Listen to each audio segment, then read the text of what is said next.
Good morning, David. Joan. Good morning, everyone.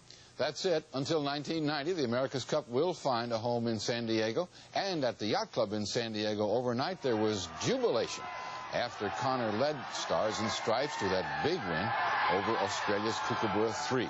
Mark Litke is in Fremantle, Australia, and he has the details. Thousands of well-wishers lined the shore as the yachts headed out for their final battle, a confident Stars and Stripes crew and an emotional Kookaburra 3 crew.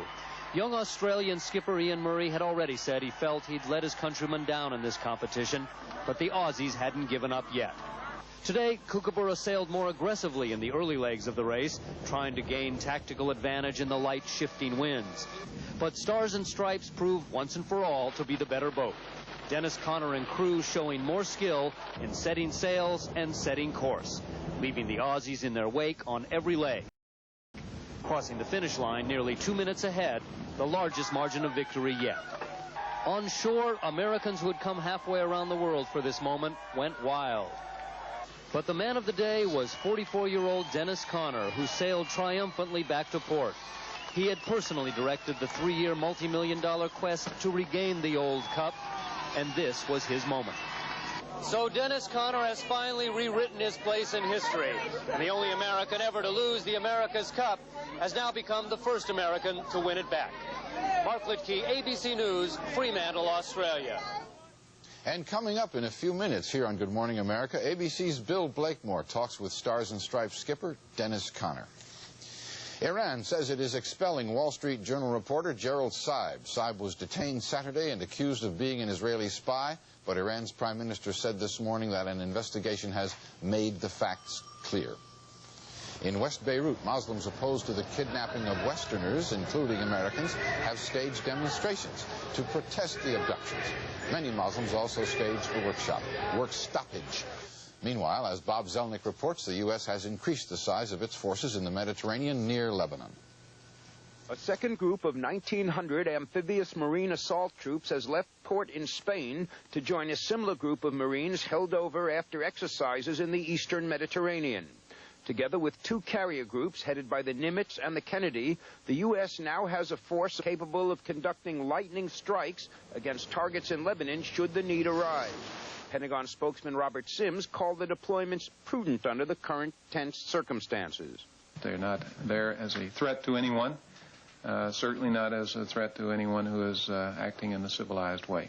Pentagon sources played down the prospect of military action against Shiite groups in Lebanon unless those holding American hostages make good on threats to kill them.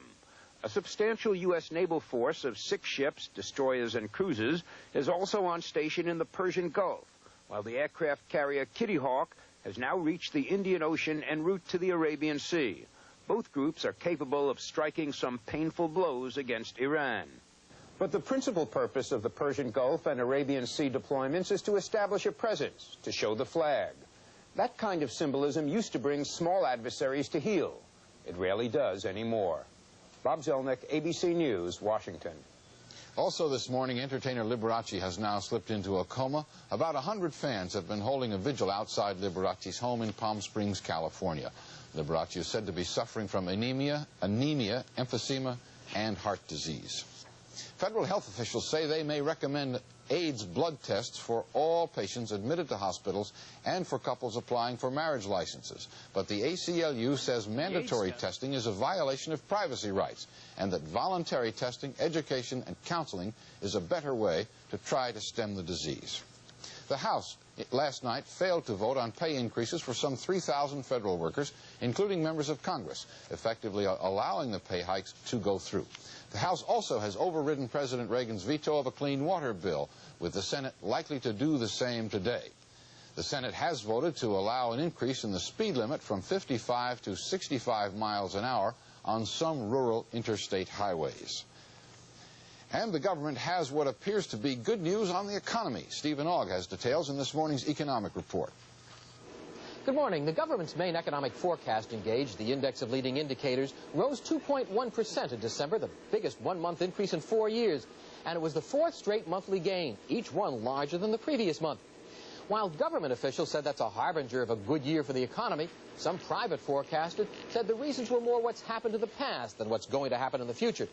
The biggest gain was in building permits, but that was partly a one-time shot in California before the fees went up. The second biggest gain was an increase in credit outstanding, but that may have been all those cars sold in December, so we'll see what happens next month. Oh, two other bits of good economic news. Sales of new single-family homes rose 12.7% in December. That helped the housing industry finish one of its best years ever. And orders for manufactured goods rose 1.2% in December. But if you take out defense orders, new orders for civilian goods rose 4.4%. Their biggest one-month increase in nearly 9 years. On Wall Street, stocks opened against a mixed performance yesterday. The Dow fell 11 points, but winners outnumbered losers in every market. Finally, more fourth-quarter profits. PepsiCo, the soft drink, snack food, and restaurant company, profits up 31%. And Macmillan, the textbook firm, profits up 27%, with school book sales growth running double the industry average.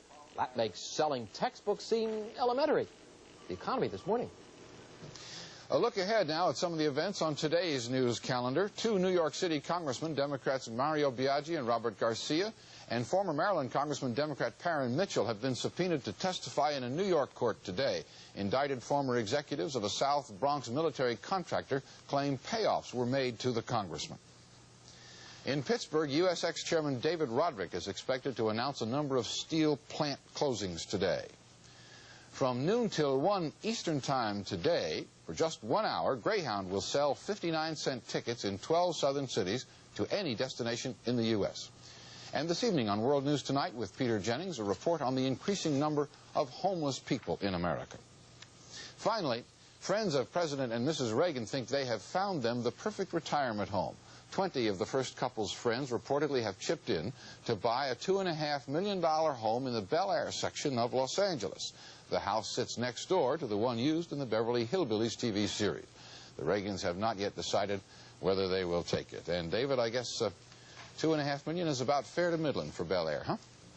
It sounds like it's right in the middle of the range, Jed. Thank you very much.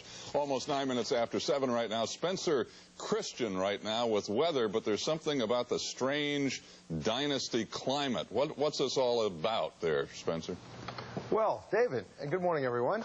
This, of course, is the entrance to the famous Carrington Mansion. And no, I am not the butler. Now, you know, a Dynasty is supposed to take place in Denver. And we all know that it snows in Denver, but we never see snow on the program. Well, what do you know? It's snowing in Denver.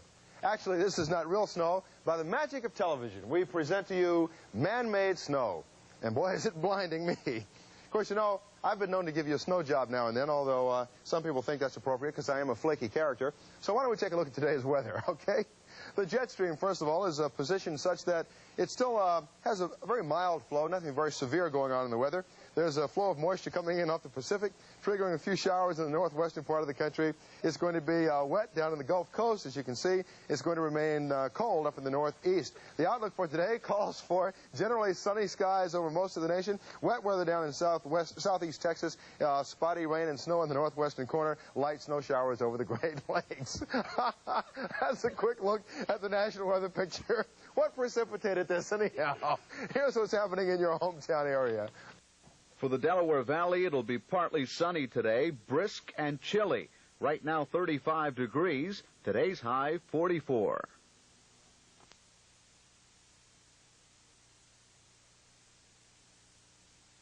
Well, I have things to say about this, but nothing I can say on camera. David? Try to keep it together, will you, Spencer? You have 3 more weather forecasts to do. 10 minutes after right now. Dennis Conner did what he had to do. He's bringing, he and the crew, America's Cup back to the United States. A big win, 4-0.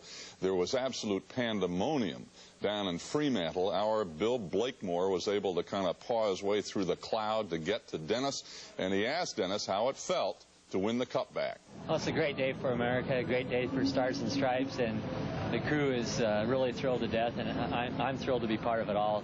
We worked awfully hard for 3 long years, and it's hard to believe we really did it. I guess it'll all come to reality tomorrow, but right now I'm just thrilled to death. What do you think of this young man, Ian Murray?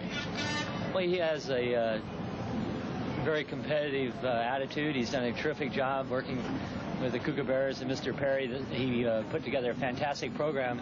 anyone that can beat Alan Bond 5-0 has my respect. I know how tough they are. What is it about this event that has brought out so much enthusiasm? What's happened to the America's Cup these 3 years away from home? I think that the event has taken on a bigger-than-life competition. It's a competition where there's so many different factors. It's not just the sailing. The sailing is just part of it. You compete for the funds, you compete for the design, you compete in the logistics, the crews out there on the water. It's a very exciting game, and I think that everyone's realizing that, and they're enjoying playing it. Cameras had something to do with that this time. Definitely the onboard cameras were a big part of it, bringing the excitement, the drama, the suspense, and of course the competition right into the living room of so many different people, and I think it's really caught on. A lot of people are wondering, are you going to hang up your sailor's cap? No, I'll be around. I can't think of anything I'd rather be doing than this, and I can't wait to get started for 1991. Why did you win? Because of our team, a total team effort. Very good boat builder, Bob Director in New York. Excellent design, 3 good designers headed by John Marshall. It was a total program. The crew, the backup team, the marketing. It was a total program. And there's no one of those things is sufficient to win it. You got to get them all. Well, a good boat without a good crew is not going to win, and vice versa. How did you manage to keep your crew from peaking too soon? People have said that was important. I think experience has been a factor, and we've been here before and knew what it took to win, and certainly didn't show all of our cards in the beginning. And had a little tiger in the tank, if you will, and we kept it till the end, and I think we played our cards about right. Was this last 4 races an anticlimax to you for the whole series? Certainly not. We had to guard against peaking again when we won the Challenger Series, and we had to save something left for the final event, and I think we did it, and just thrilled to death. And it's a tremendous accomplishment for America and for this great team to win 4 straight against the best sailors in the world. What are your plans for the next 48 hours? I'm just going to relax and enjoy it, and start thinking about the future. And believe it or not, next month he'll be racing in the Caribbean. When we come back, should we put color in all those great black and white movies? It's an argument. We'll hear both sides in a minute.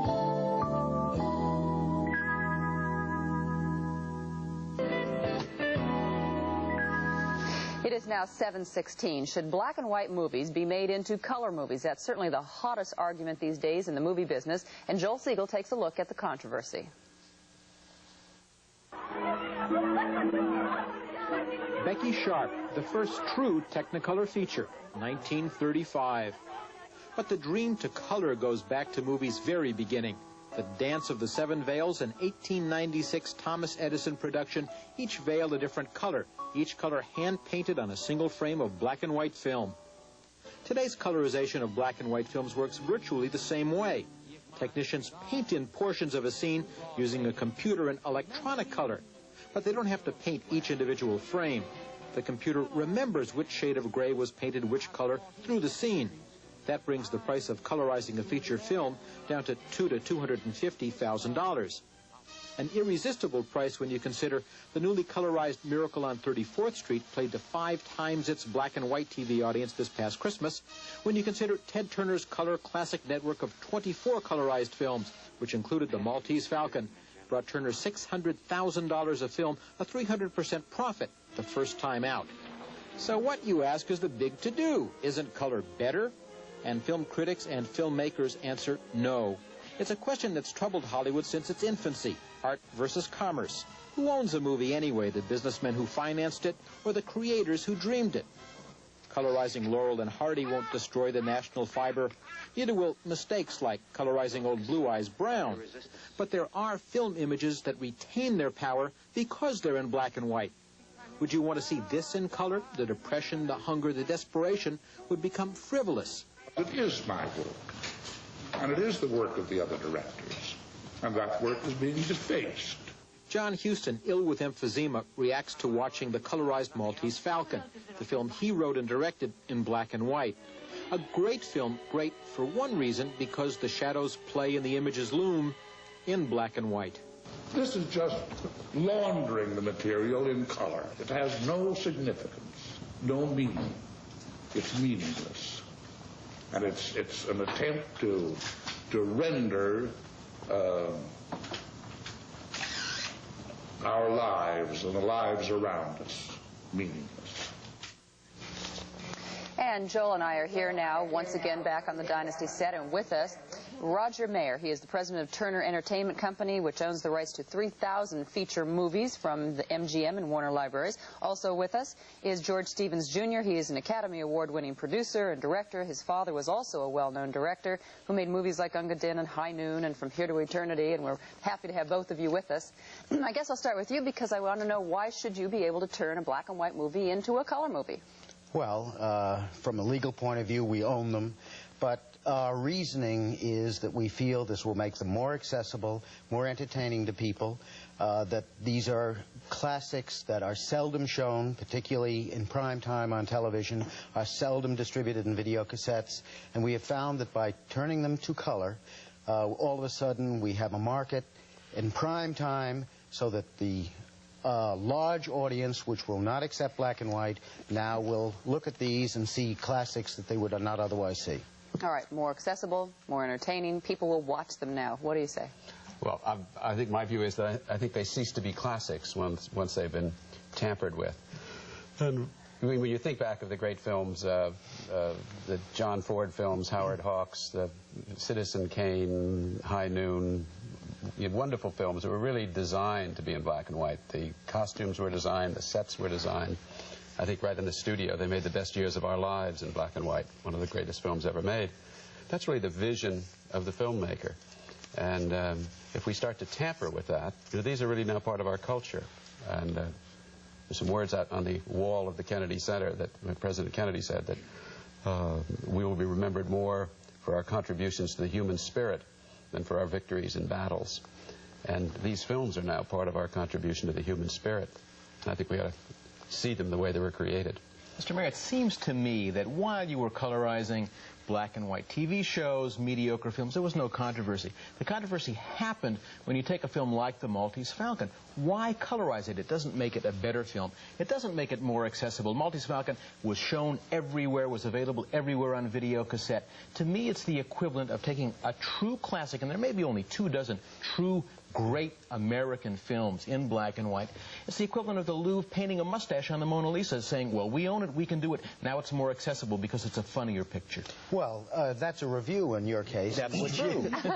In which you, in effect, saying that you think it did make the Maltese Falcon less entertaining and that in some way it destroyed the picture. That is not our opinion. That is not the playback we're getting from the audiences.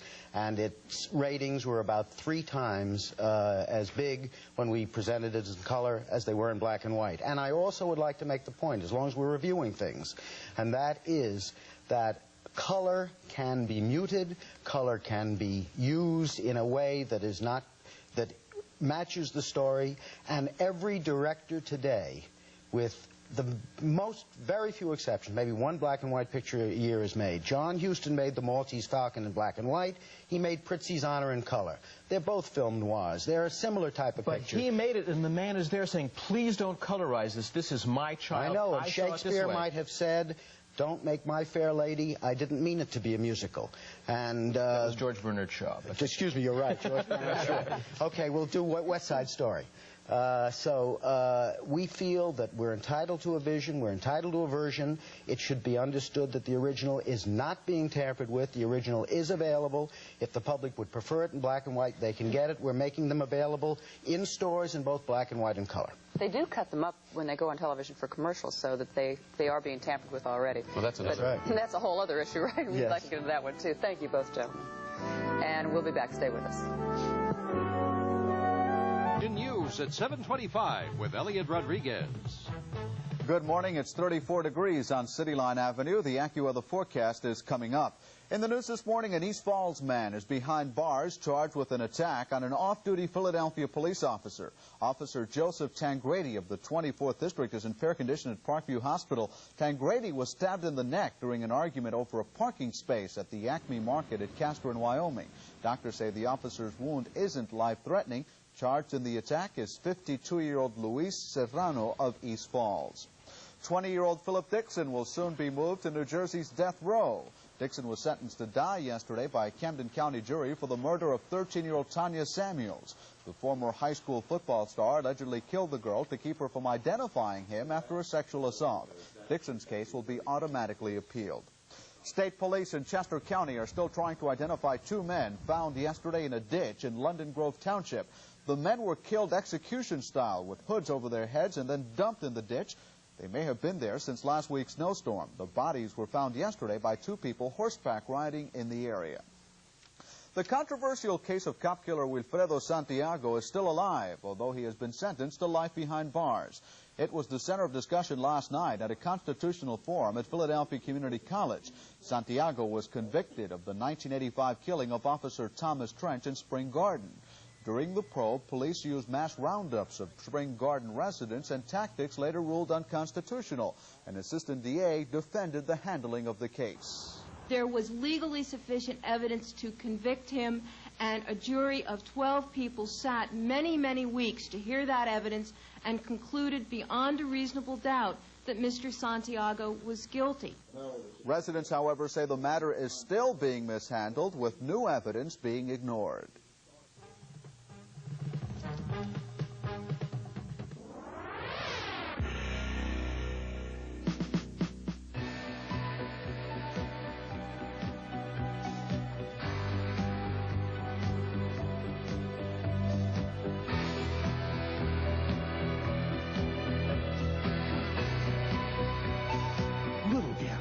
The place to be, the place to ski. Only minutes north of Allentown, up Route 145 north. The victory by Stars and Stripes in Australia was watched closely on the main line here in Philadelphia. That's where team member Jim Cavley grew up.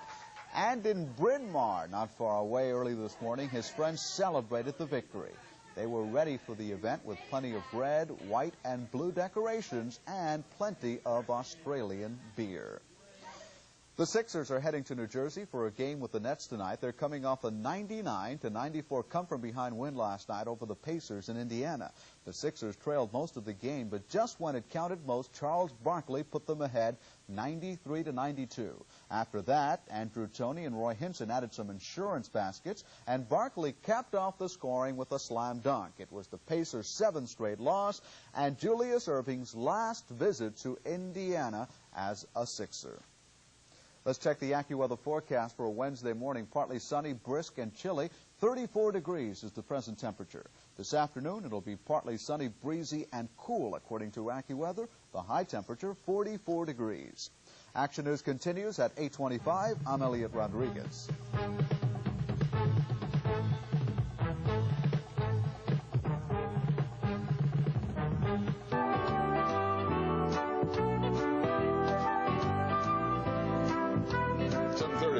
And Joan London.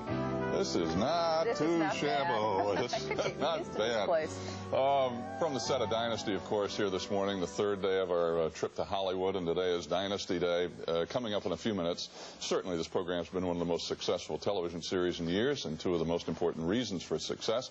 Of course, John Forsyth and Linda Evans, and they'll be with us in just a few minutes. And this set is on the Warner Brothers Hollywood lot, and we'll show you what important parts that Hollywood lot played in the whole system of making movies here. And also, we're going to be talking with our money editor, Steve Crowley, and he's going to talk about investing money in movies and whether that's a good idea or not. Put money in show business. Old line from Annie Get Your Gun. Anyway. Yeah. Right now, though, Jed Duvall has the news for us. Jed? Good morning, Joan, David. Good morning, everyone. Iran says it will expel Wall Street Journal reporter Gerald Saib. Saib was arrested on Saturday after being invited to Iran with other foreign journalists to cover the Persian Gulf War. Iranian officials accused him of spying for Israel. Today, Iran's Prime Minister Hossein Mousavi said an investigation has made the facts of the case clear, and Saib will be expelled in the next 2 or 3 days. 27 U.S. ships and a Marine assault force are now standing by in the eastern Mediterranean. The Pentagon says no strikes are planned against Shiite groups in Lebanon unless those holding American hostages make good their threats to kill the kidnapped victims. The Senate is expected to join lawmakers in the House who voted to override President Reagan's veto of the $20 billion Clean Water Bill. Ann Compton reports on 3 congressional actions yesterday. President Reagan knew his veto would propel him toward a confrontation with a new Congress over the Clean Water Bill and toward a big defeat. Regrettably, by the president's ill-advised veto, it sets the stage for an unhealthy future relationship with the House and Senate. The vote was a solid blow. The margin in the Senate is expected to be much the same. The House failed to vote on an even greater political bombshell, a pay raise. Democratic leaders abruptly adjourned the day's session, preventing Republicans from demanding a vote against the pay raise. The midnight deadline passed, and while a vote will occur today, Republicans complain it's too late. But it does give everybody the opportunity to say, oh, I was against it, and I even voted against it. So that's another blanket over the body. And finally, the Senate covered ground on which the House has always refused to venture. Senators voted to raise the speed limit to 65 miles per hour on interstate highways out west, on rural stretches far from cities and towns. The measure is on a massive highway bill that has miles to travel before there's any chance it will become law. Ann Compton, ABC News, Capitol Hill. The America's Cup will return to this country. U.S. skipper Dennis Conner brought his yacht Stars and Stripes home today, a minute and 59 seconds ahead of Australia's Kookaburra 3. In 4 consecutive races, the Australians were unable to pass a single marker ahead of the Americans. The prized cup will be displayed at the San Diego Yacht Club, where fans went wild overnight. Everybody at this club has watched Dennis grow up from a little boy, paddling around the bay to where he is today, and it's quite a joy to see that happen. Dennis really pulled it off. I didn't see how he could do it. And everybody is just excited because the race is over. The victory was particularly sweet for skipper Dennis Conner, the only American ever to lose the cup back in 1983.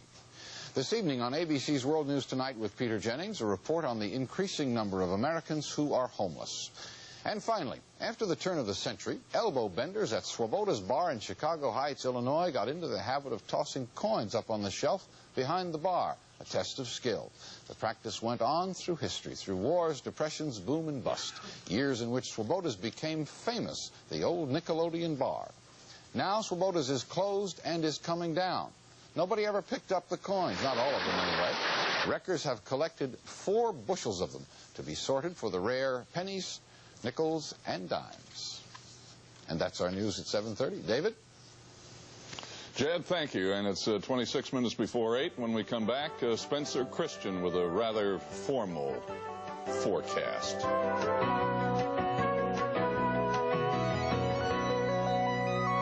Mixed rain and snow over the central and southern Rockies. Little spotty precipitation over the northwest corner of the nation, Washington State and Oregon. Down to the Gulf Coast, a lot of cloudiness and moisture there.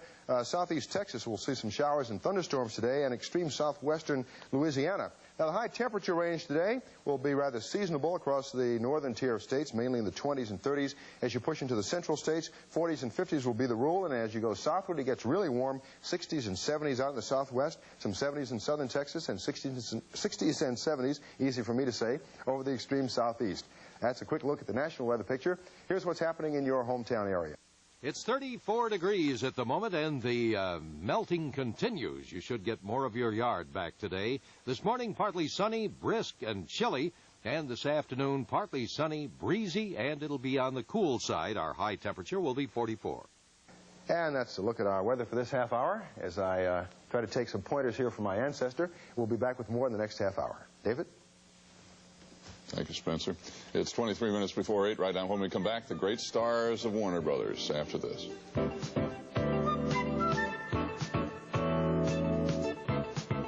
He only earned $1,000 a week, but Rin Tin Tin's movies were so profitable, he had 18 understudies, just in case they were needed.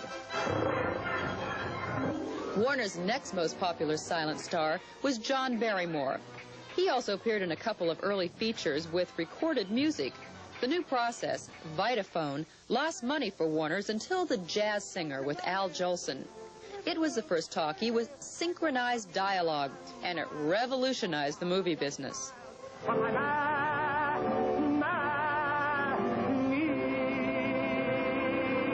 The 1930s brought new stars to Warner's, and at times a gritty realism to its movies. There were tough guy stories with Jimmy Cagney, sometimes a hero, Take your hands off me, you big son of a banshee, or I'll knock your teeth on your throat. sometimes an anti-hero. You heard me. Humphrey Bogart was equally versatile and magnetic. Women's movies, yes, that's what they were called, became popular then. Bette Davis was brilliant, and of course the magnificent Joan Crawford. There were alternatives to the pain of real life, like music and dancing and spectacle, Busby Berkeley style.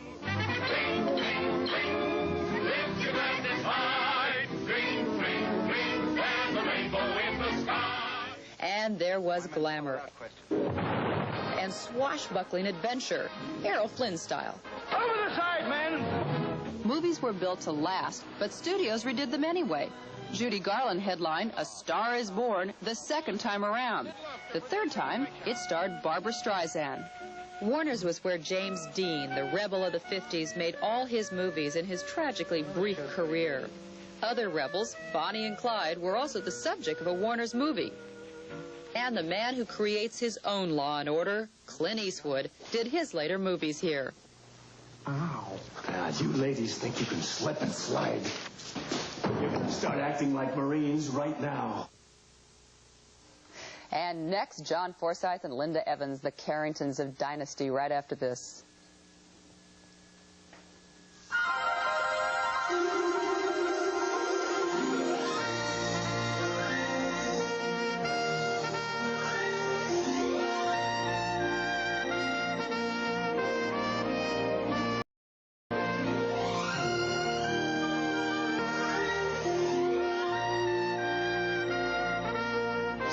Before 8 right now. Certainly two of the most important forces, if you will, powers in making Dynasty as successful as it has been are two of the lead characters, played by John Forsyth and Linda Evans, and they're with us this morning. Before we talk, let's take a quick look at an upcoming episode, or part of one. She's all right, isn't she? She seems a little tired to me.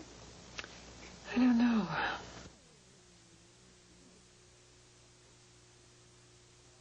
Just lost audio. And now we're back up. We've lost the scene. We lost audio. We lost, but John and Linda, fortunately, are here. Good morning, Good Linda. morning. Nice to see you in person for a change instead of by satellites all over the country. How you doing? Great. Well, it's a trifle early for us, you know. I know you're an early man. You get in the studio, I think, at 3 or 4 o'clock in the morning. Yeah, it's but with your spirit, John, I sense a kind of spirit from John. You've known John since you were how old? 15 years old. All right, since you were 15 years old. Describe the Forsyth spirit. How do you describe this fellow? Oh, my. Well, charming, of course. Do you want me to go into detail? I mean, about... All right. How has that's a lot of years to know each other. With her at the age of 15, John, how has your relationship, one, maintained itself, or how have you maintained it, and how's it changed over all those years? Do you want to tell him? He asked you. I thought he was looking at you. Well, I was only 15 when I met him, so it was a very impressionable age, of course. He told me he was wonderful, and I believed him ever since. And he is wonderful. Well, he gave me my first speaking part, of course, so I'm in debt to him. I'm very pleased he started this strange career that I have. He's an exceptionally wonderful man to work with. He's going to get embarrassed and maybe leave if he wasn't wired here, but he's an awful lot of fun to work with, and he's very talented. And part of the reason that I signed on for another year was I wasn't ready to say goodbye to working with him, because it's been very exciting and very wonderful and very special. John, you didn't get up and run away? Thank you so much for saying all those nice things. And you said them just exactly as I coached, as I told you to say them. But John, how is it now to look at Linda playing your wife when she was 15 the first time you worked with her? Well, I tell you that I owned a part of Bachelor Father, and I used to sit in on all the casting sessions.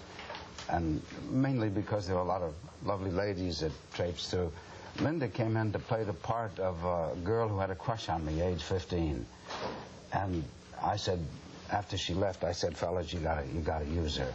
And they said, why? She said, and we had a lot of girls. I said, because she's one of the prettiest and most vibrant young ladies I think I've ever seen.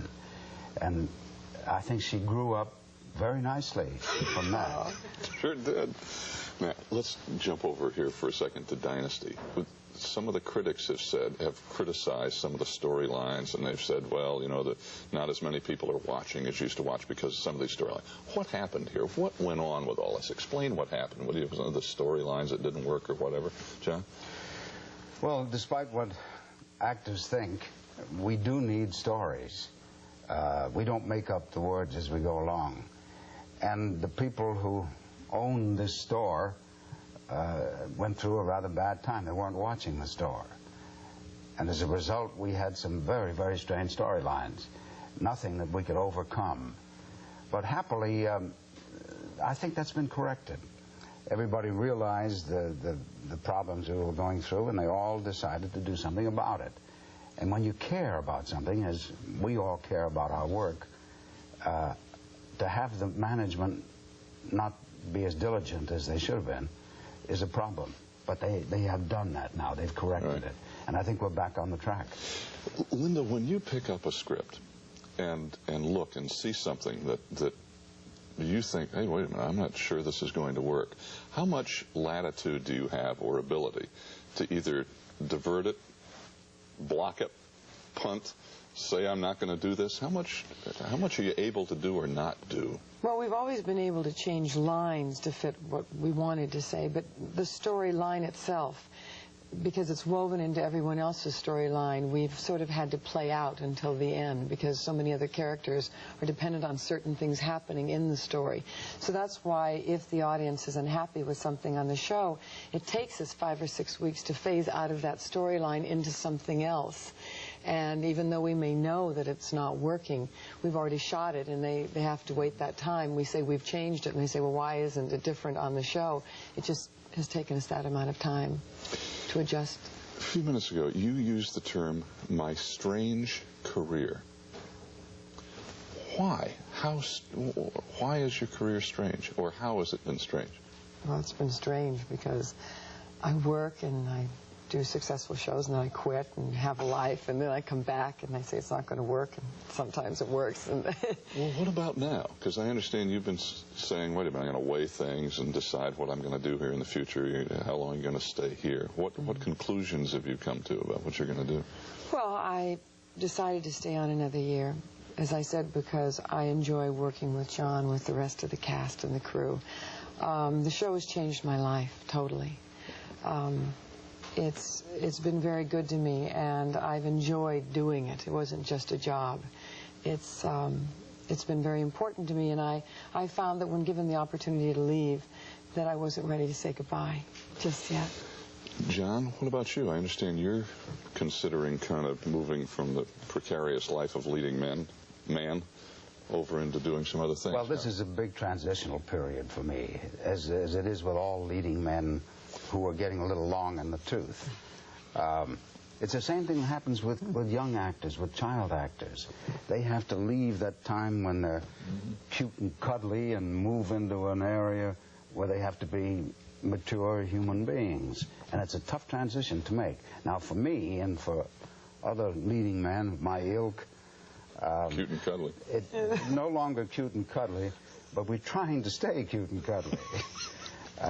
The Charles Boyers, for example, became character actors. The Jimmy Stewarts decided to phase out a little bit. Cary Grant, wonderful Cary Grant, he retired. Another fellow became president of the United States. So that we have those options, you see, and I've decided to stay cute and cuddly. Well, don't phase out too fast, will you? John, it's nice to see you. Thanks for welcoming us to your place here. Not bad. Thanks, Linda. Nice to see you here. 8 minutes up. We'll be back in just a moment.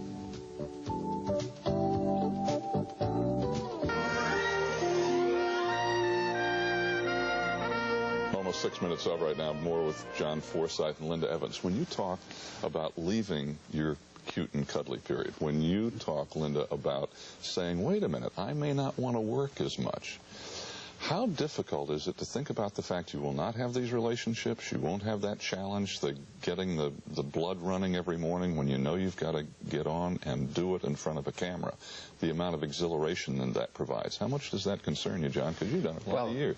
It's a cliche to say it, but we do care about each other. This company does. This is the most loving, the most cooperative, the most caring group of people that I've ever worked with. I think that, in a large sense, is responsible for the success of the show. The fact that it's like a good basketball team. Everything gels. There's not one star that goes and shoots all the time. We pass off to each other. And it's going to be a big adjustment to make, because it is our family in the best of senses. Linda is a joy to have around on the set. She's ugly as hell, but she's a pleasure to have around. Unattractive, isn't she? Yes. It must be difficult. So bad.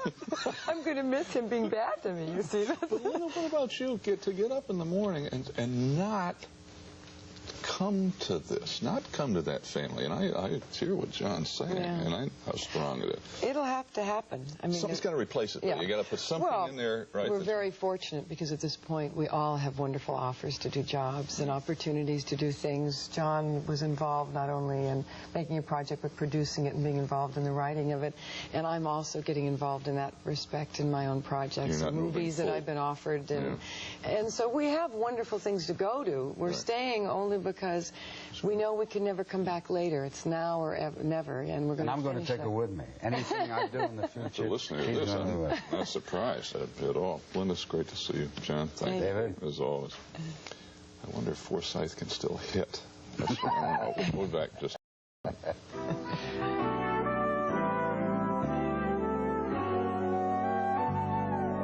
Going to take a walk on a California beach with the Sports Illustrated swimsuit cover girl. I didn't get to go. Yeah, we knew better than to send you. Also, Whoopi Goldberg.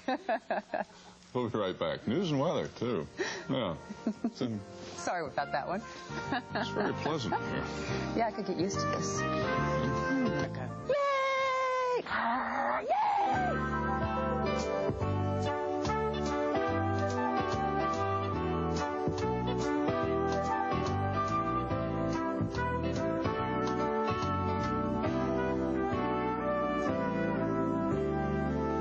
And if you've just joined us, we are in the set of Dynasty here in Los Angeles at Warner Brothers, and what a delight it is. It is really gorgeous here.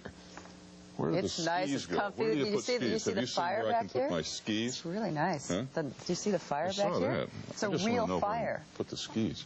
And this is our fourth day here, our third day here in Hollywood, as we're celebrating the whole week. I'm mixed up on days.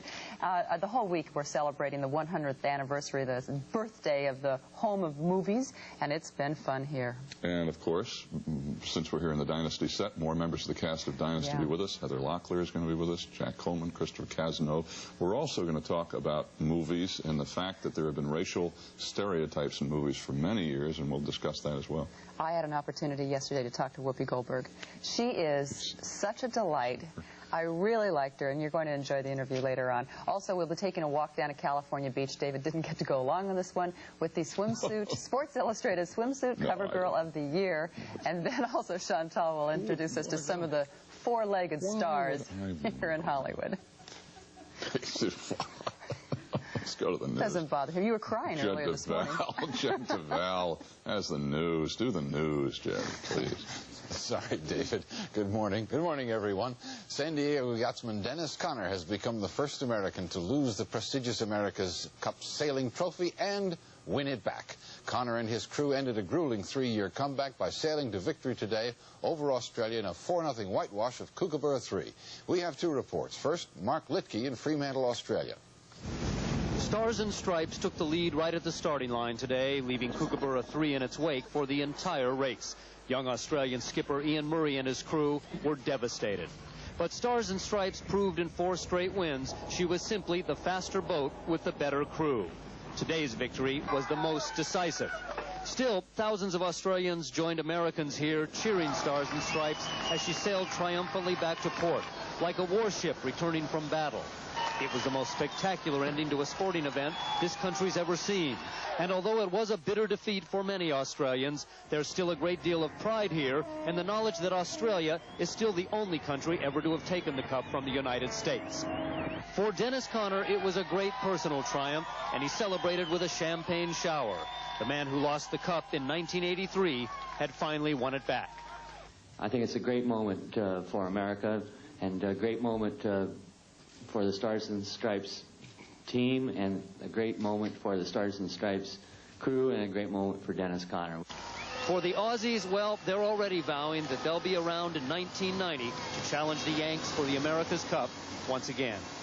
Mark Litkey, ABC News, Fremantle, Australia. This is Andrea Naverson. Hundreds crowded into the San Diego Yacht Club to see hometown boy Dennis Conner make good on his 3-year bid to bring the Cup back to America. Sailing fans gathered around television monitors as the Stars and Stripes took the lead right from the start in the race that would prove to be decisive. Dennis really pulled it off. I didn't see how he could do it. And everybody is just excited because the race is over. He won the start, and that's 90% of it. It was fitting that this club where Conner first learned to sail would also give him his final shot at redemption, sponsoring him when others had turned him down. Everybody at this club has watched Dennis grow up from a little boy, paddling around the bay to where he is today, and it's quite a joy to see that happen.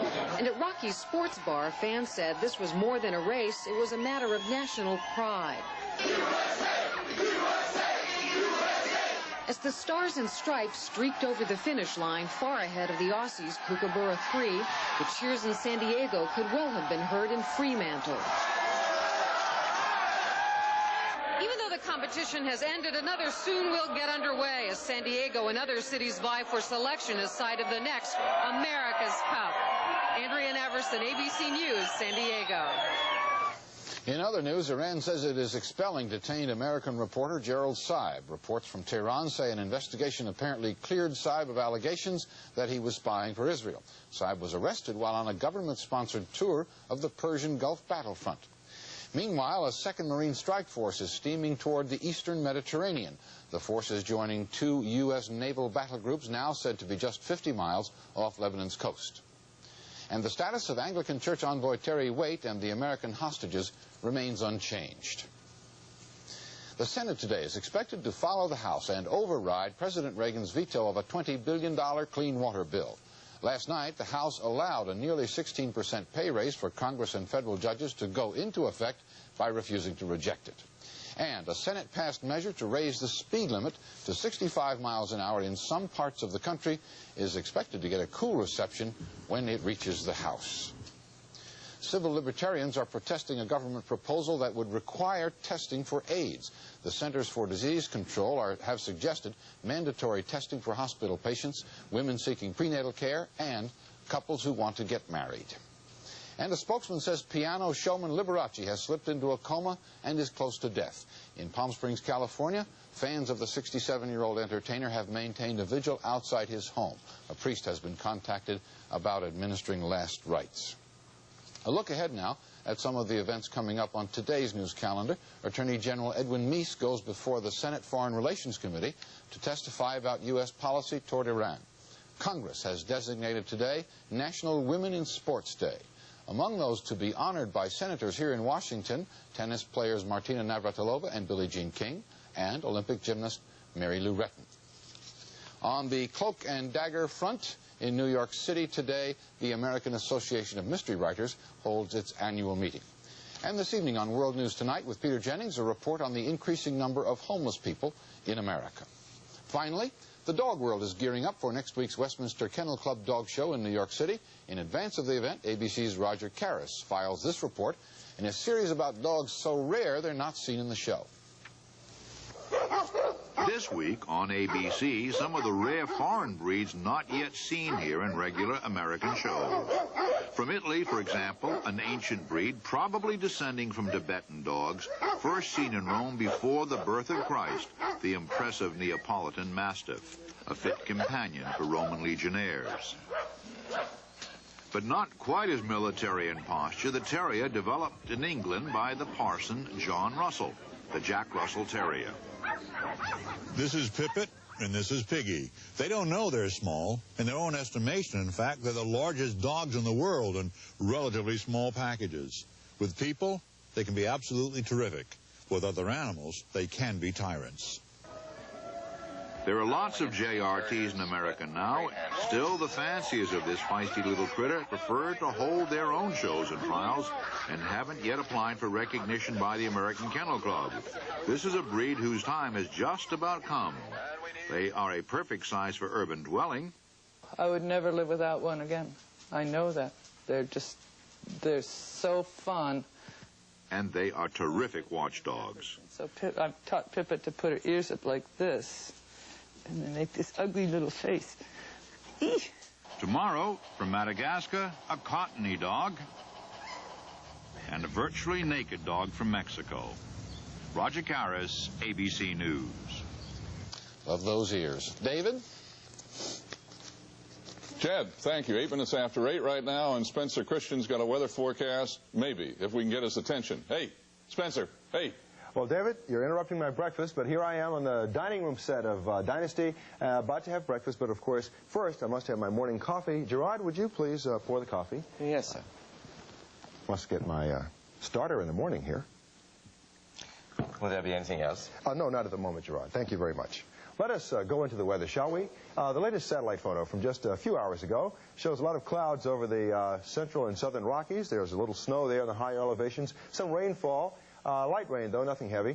And down along the Gulf Coast, we have a large mass of clouds and moisture. That's going to spell some precipitation for southeast Texas, the Houston area, and southwestern Louisiana. There could be some rather severe thunderstorms in the afternoon hours in this area. So it's going to be a little messy there. Visibility will be low this morning as fog is in the area. Look out for slippery roads if you're driving in that region. Most of the nation, though, will have nice, pleasant, dry weather today. That's a quick look at the national weather picture. Here's what's happening in your hometown area. We have partly cloudy and 34 degrees at the moment, and this morning is going to be partly sunny, brisk, and it will be on the chilly side. This afternoon, however, will be partly sunny. Once again, breezy and cool. Our high temperature, 44 degrees. Well, Gerard, I've checked with Aaron Spelling and the Shapiros, and they say you can have the rest of the day off. Oh, thank you, Governor. Thank you very much for serving me, and enjoy your day. You're most welcome. Thank you very much. What you've just witnessed here is not exactly an episode from Dynasty, but actually it's Roots, the final chapter. David? Governor, thank you, Governor. Governor Christian. Now we know we're going to call that one Roots. 10 after 8 right now.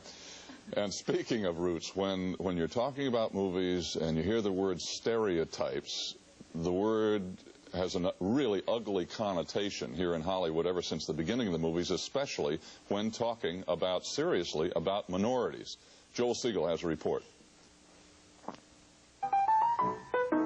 In Hollywood's early days, blacks and other minorities were invisible. Films were made by white producers for white audiences, and when there were parts for black actors, they were as servants, the butler, the maid, the minstrel show comic. The black community reacted with its own films. Oscar Michaud, a brilliant director, Body and Soul, starring a very young but still very commanding Paul Robeson. Other films made for minuscule budgets, often the one print taken town to town, shown theater to theater by the director himself, showed black cowboys, adventure heroes, even gangsters. When you were a kid, you grew up, you watch television, you go to the movies, you see blacks on the screen. Very few, yeah. Yeah. How did that affect you?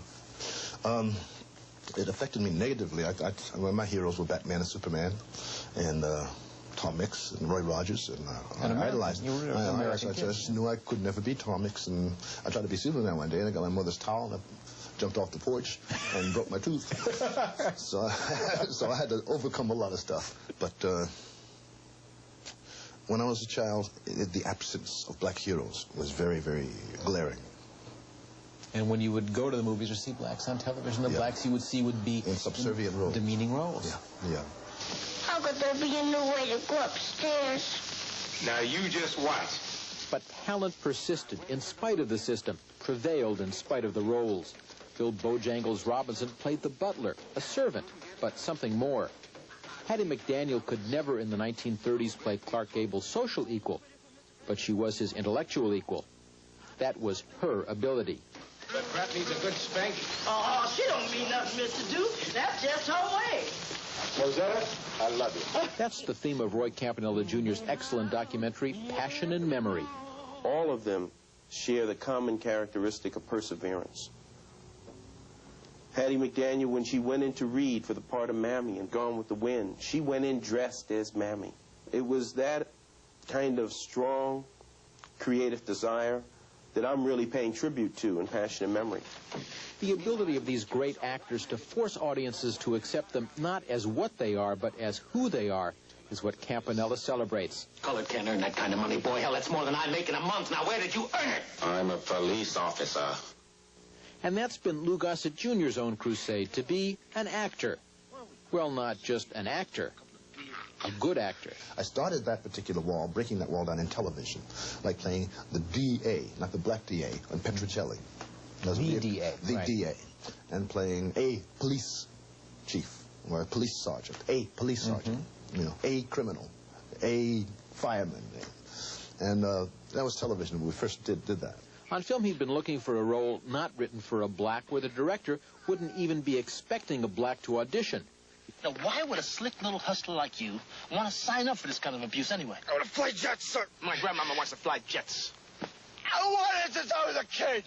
We're not talking about flying here. We're talking about character.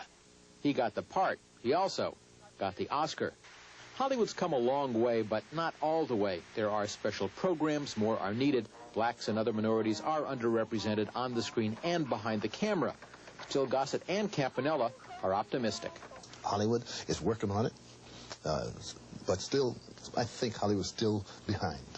I think we need to take that step. There never will be a perfect Hollywood. There never will be a perfect America. But I think that what we should work towards is perfection. We should work towards that goal, because in working towards that goal, you raise the standards. Thank you, Joel. It's almost 1:15 right now. When we come back, more members of the cast of Dynasty.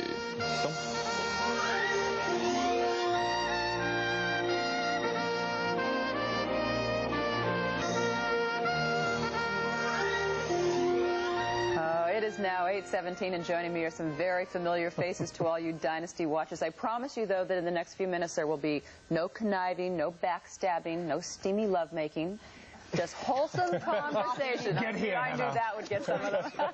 Okay, joining me are Michael Nader and Christopher Cazenove and Heather Locklear and Gordon Thompson and Jack Coleman. And it's fun to have all of you here. We're having a great time on your set. Thank you for letting us come on the set. Thank you. This show, I am told, really has a very long production. Sometimes you work late into the night. But it has a reputation of being a very up set. Who does that? Who keeps this set up? Who's the person here that really... This one probably mostly. Jack? Mm-hmm. Definitely Jack. Yes. Oh, definitely. Everybody yes. agrees? Excuse me. Take it away, Jack. Yes. Are you the one? No. Are you a prankster, or are you kind of keep things going on? I'm just a fun-loving, zany madcap kind of guy. What's he do?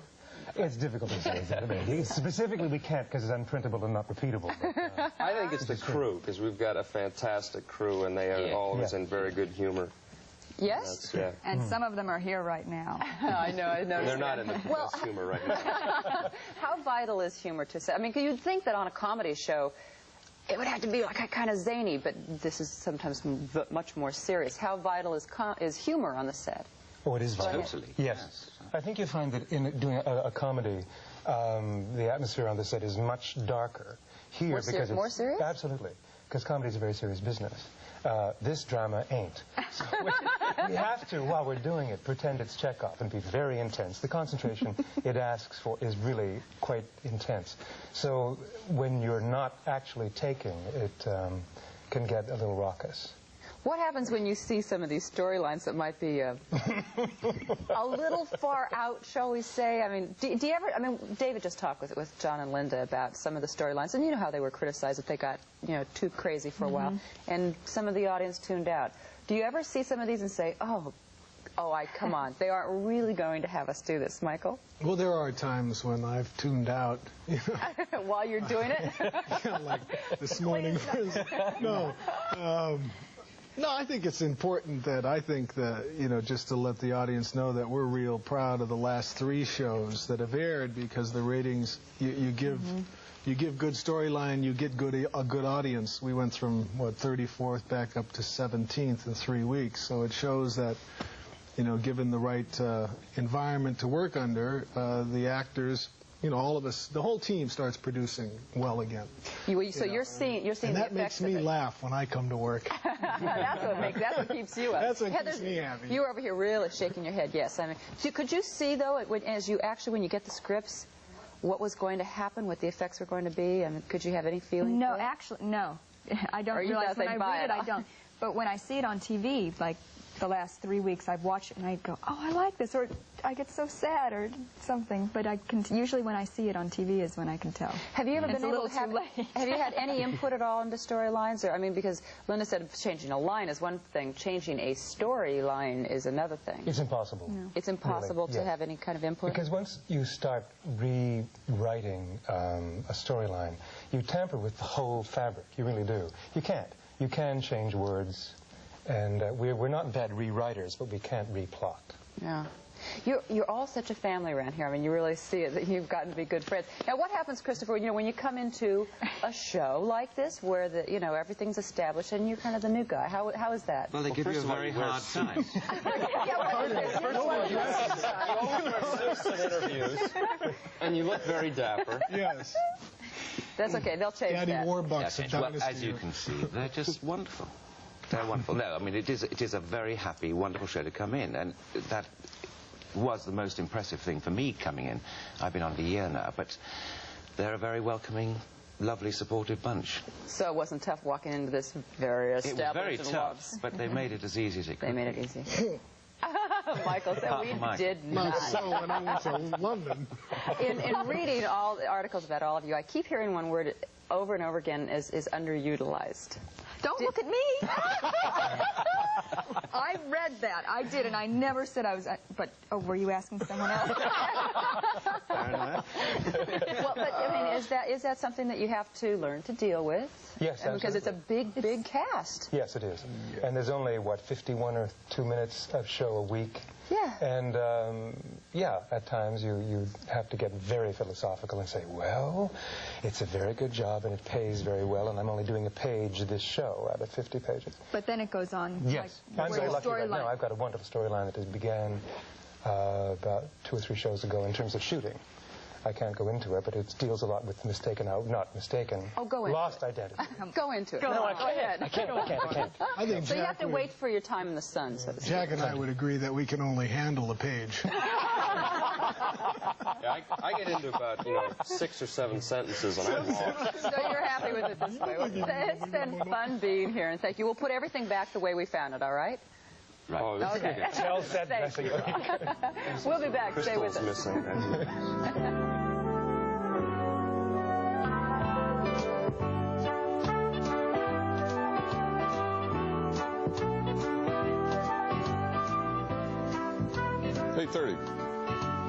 .30. David Hartman, Joan London, set of Dynasty, of course, and we've been hearing from a lot of the members of the cast.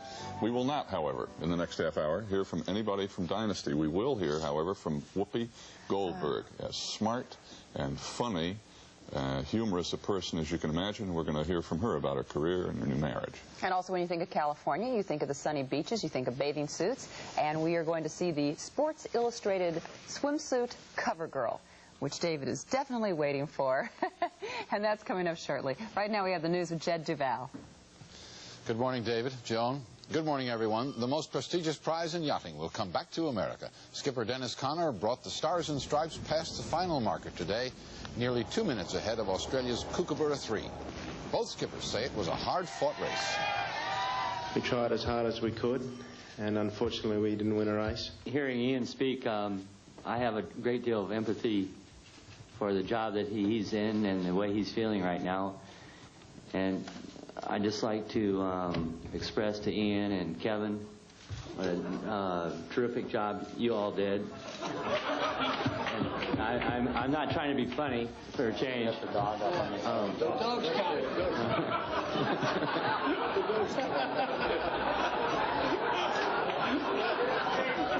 I'm upstaged by a dog.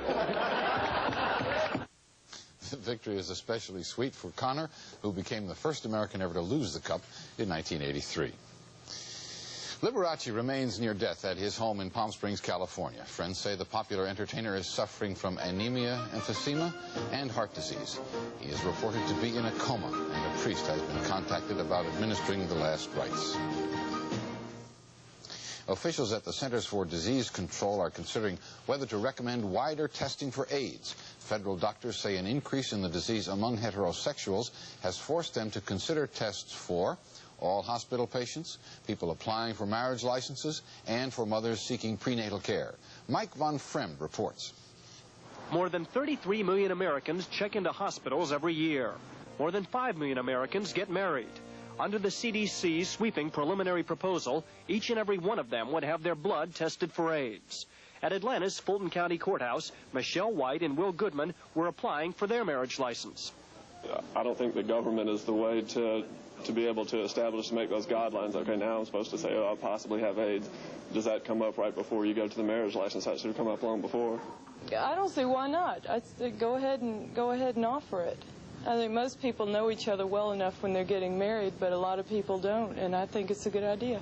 The CDC says it's studying the proposal now because the threat is growing and the AIDS test is so accurate. But AIDS support groups fear that the information from the tests would not be kept confidential despite government assurances, and they claim the test is of little value. So what if a person is negative on the day they get married? What happens the day after they get married? You know, they need education to know how to avoid getting this virus the rest of their lives. Not a simple little $5 test is going to do that, is going to guarantee that. The Center for Disease Control emphasizes that this is just a proposal. And before anything is implemented, it will first hold public hearings later this month. Mike von Fremd, ABC News, Atlanta. 27 U.S. ships and a Marine assault force are standing by in the eastern Mediterranean. The Pentagon says the deployments are not intended as a threat to extremist Shiite groups in Lebanon unless they make good on threats to kill American hostages. Meanwhile, Iran says it will expel American reporter Gerald Saib, arrested last Saturday and accused of spying for Israel. Finally, a Daytona Beach, Florida father has been charged with using his 3-year-old daughter as collateral in a drug deal. Undercover officers say Floyd Cook left the girl in a motel room with a drug dealer in exchange for $40 worth of marijuana. That's our news. Joan? All right, thank you, Jed. Right now it is 34 minutes after 8. Spencer Christian will have the weather for us right after this.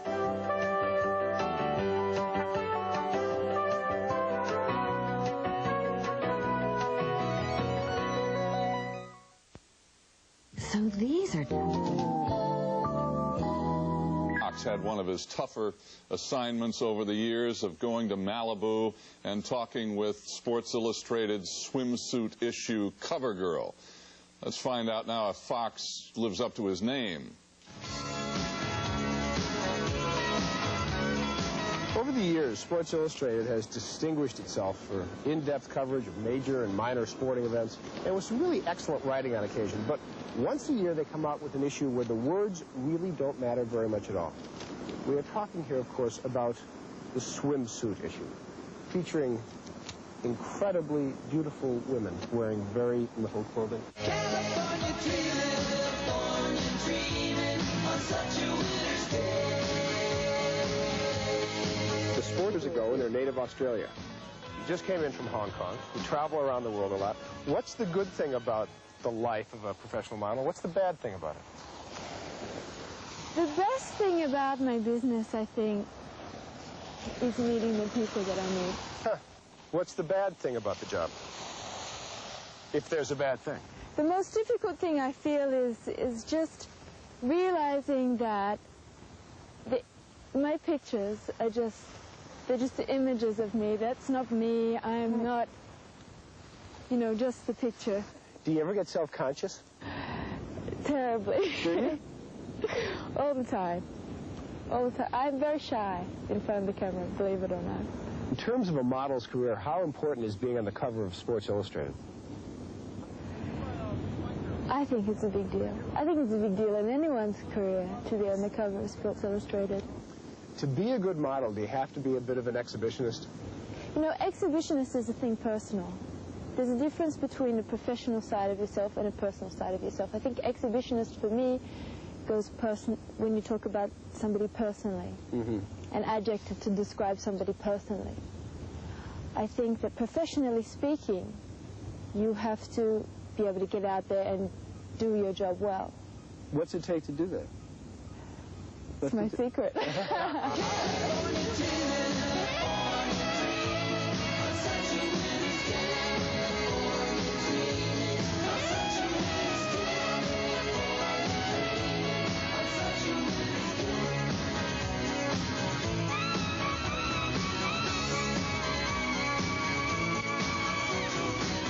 Thank you both. And it's 19 before 9. We'll be back with Whoopi Goldberg right after this.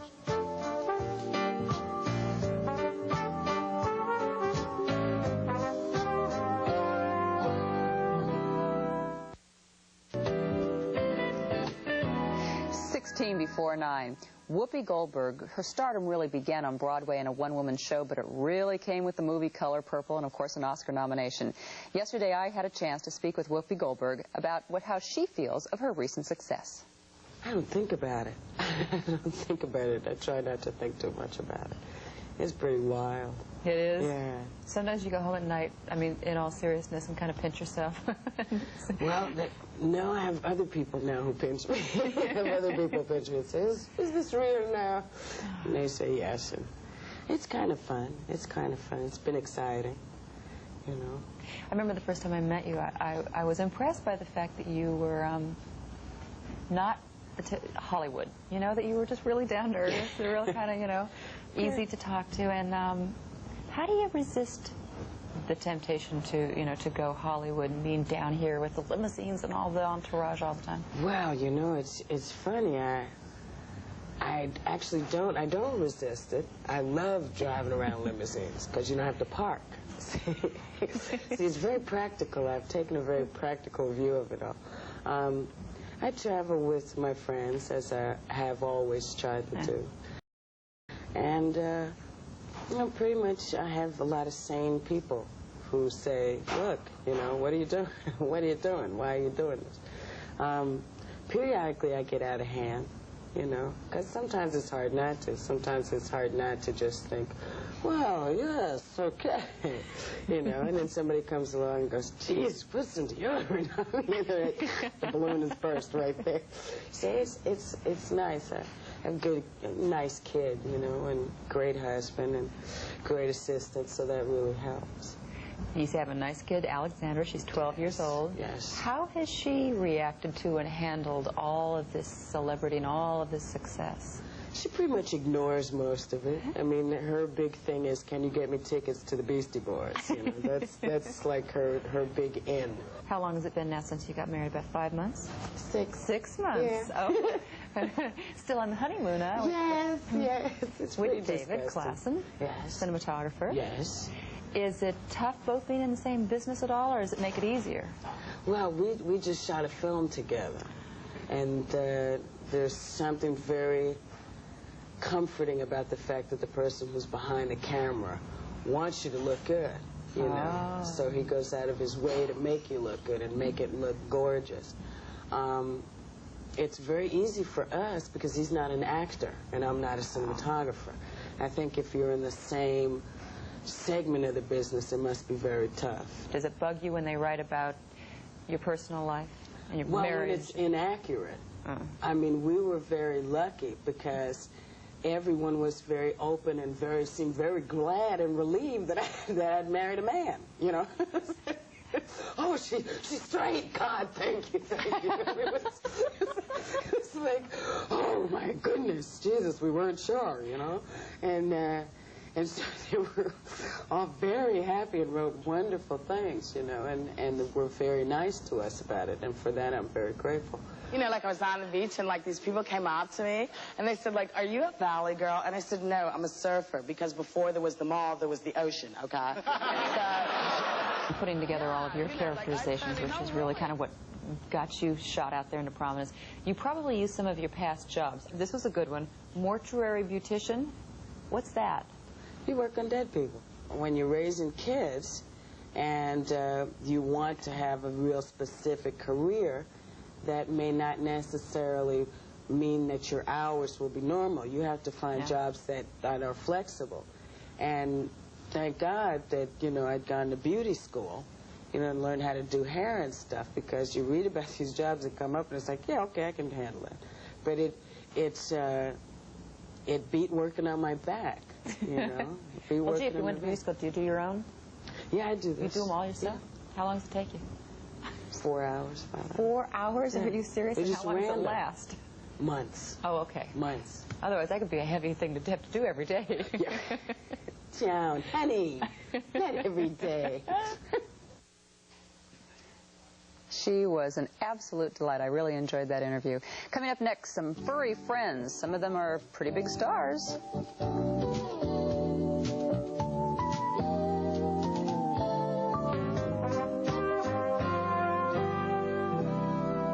9 minutes of right now, and Chantal is with us live for a change this morning from here in California.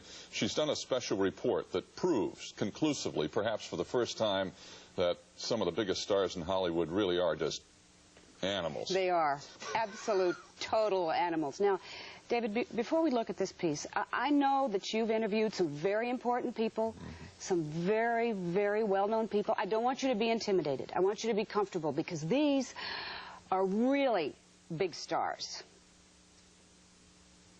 Here in California, you really do see some big stars, but today I'm going to introduce you to one of the biggest stars. And what's great about this guy is he works for peanuts. However, Zamba makes more for doing this. This is it. This is the actual MGM lion. Let me see that face. Yes. It's strictly business at $500 a day, and it makes his agent very happy.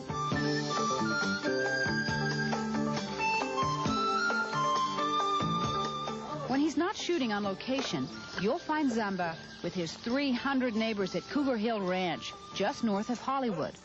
All the animals here earn their keep. They're stars who perform on cue in movies, TV, and commercials. Hey, that's a good girl. We once had a cougar. We used to do the Lincoln Mercury commercial with him for many years. And it got to the point that he didn't want to mess around with any of the rehearsals or anything else. He just wanted to work. You know, you bring him out for the lighting because I want to set up the lights right and everything. He'd sit there and say, no way, use my double. Isn't that devastating to know that even animals have egos? All the animals here are hand-raised from infancy by Nick and his staff, so they'll be relaxed with people. Augie, how you doing? In working with exotic animals, it's critical to establish dominance in the relationship and reassert that control each time it's challenged. If you let up, the animal gets confused and you get hurt. The old days, trainers trained animals to be afraid of them.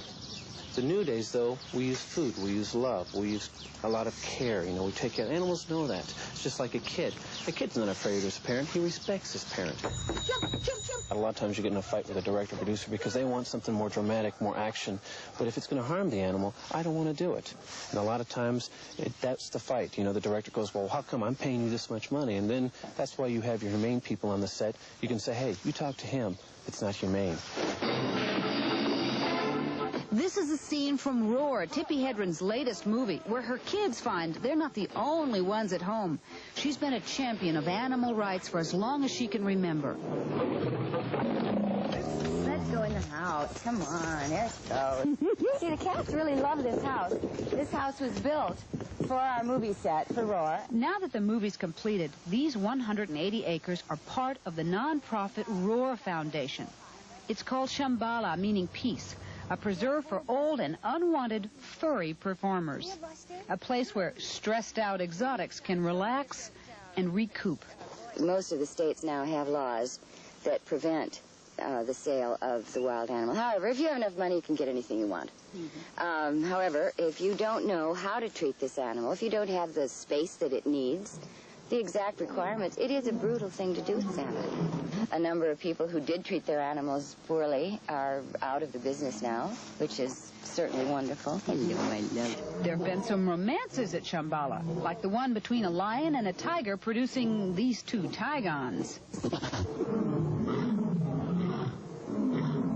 When they start roaring like they are now, do they communicate in their very own language? It's so distinctive. Yes, it is. They could be talking about anything. They might even be talking about the fact that you're all here. There's something quite wonderful about a Sunday stroll with a leopard, or just lying around with a lion. How about having a tiger in for tea? Oh, God, you're wonderful.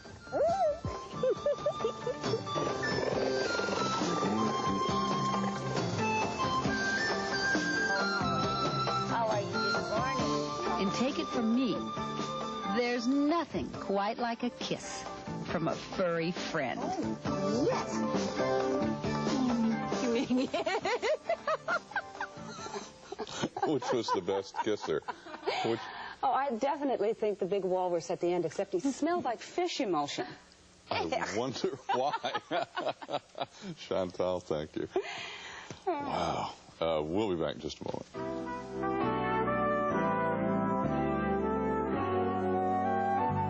Take a look at how this whole movie community is dealing with the problem of drug abuse, both on and off the screen.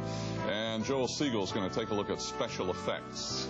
And then on Friday, Eddie Murphy will be with us, also Angela Lansbury, Bridget Nielsen, and Platoon's Charlie Sheen, not to mention Martin's Charlie Sheen, and he'll be from the location of his new movie. And that's it from all of us here in the Dynasty set, with our deep thanks to everybody involved with Dynasty. Make it a good day today.